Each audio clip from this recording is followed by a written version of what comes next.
सभी मित्रों को नमस्कार। मित्रों, आज के वीडियो में हम संस्कृत के महत्वपूर्ण प्रत्ययों की बात करेंगे जो कि कक्षा 10 और 12 की बोर्ड परीक्षा में पूछे जाते हैं। तो सबसे पहले जो प्रत्यय है वह है मतुप प्रत्यय। मतुप प्रत्यय को मान या वान में बदल देते हैं। तो जैसे कि कक्षा 10 की बोर्ड परीक्षा में एक उदाहरण ये आया था परीक्षा में। अब देखिए मम देशः और इसमें शक्ति धन मतुप आया है, उसके बाद है भवेत। यानी कि जो ये शक्ति और मतुप है इसको क्या करना है, जोड़ करके लिखना है। इसको प्रत्यय लगाकर क्या शब्द बनेगा, तो ये जो शब्द बनेगा ये शक्तिमान बनेगा। इसमें मान लग जाएगा तो मम देशः शक्तिमान भवेत। तो ये जो है बहुत महत्वपूर्ण है, शक्तिमान और शक्तिवान। इसी प्रकार से अगला जो हमारे पास वाक्य है वो है बुद्धि मतुप। बुद्धि मतुप को बुद्धि में मतुप प्रत्यय लगा करके क्या बनेगा, बुद्धिमान बनेगा। और यदि स्त्रीलिंग में है तो बुद्धिमती बनेगा। पुल्लिंग में है तो बुद्धिमान बनेगा, स्त्रीलिंग में है तो बुद्धिमती बनेगा। इसी प्रकार से गुण मतुप का गुणवान हो जाएगा। इसमें वान या वान लगता है तो मतुप प्रत्यय को आप समझ गए होंगे। अब आता है ठक प्रत्यय। ठक प्रत्यय जो कि महत्वपूर्ण है बोर्ड परीक्षा के लिए।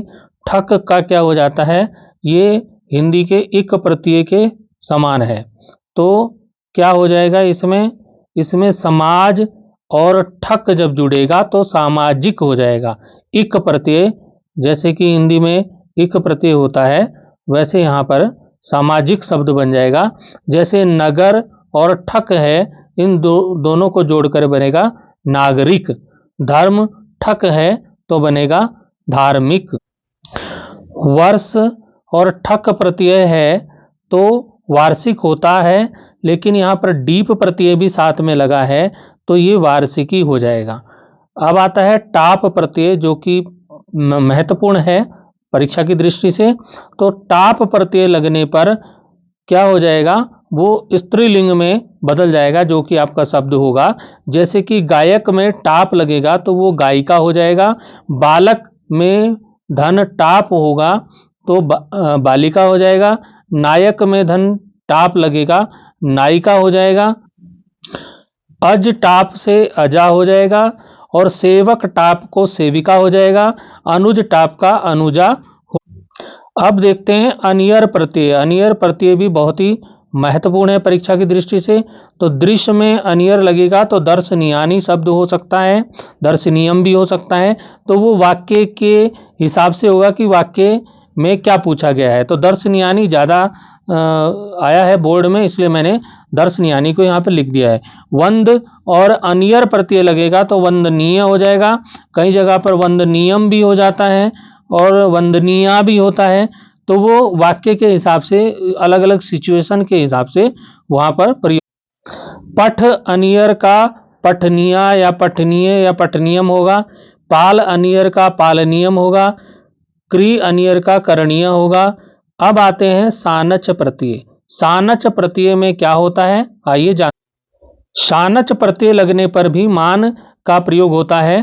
तो जिस प्रकार से यहाँ देखिए, सेव सानच का हो गया सेवमान।